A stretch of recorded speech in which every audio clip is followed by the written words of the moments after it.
Bitkilerin amcası. Efendim, Bize öksürük için doğal ve basit bir kürüm var mı?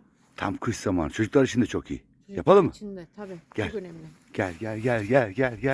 Burada. Nereye gidiyor? O tarafta, bu tarafta. Gel. İşte bu. 2 bay soğan, bir de bal. Başka hiçbir şey lazım değil.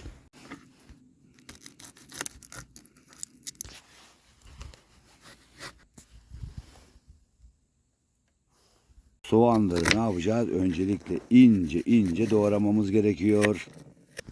2 bay soğanı doğradık. Şimdi ne yapacağız? Onu gösterelim.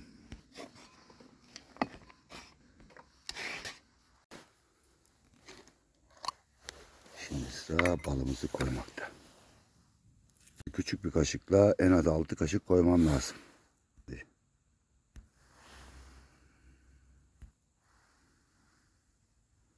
Evet, balla soğanı güzel bir şekilde karıştırmamız gerekiyor.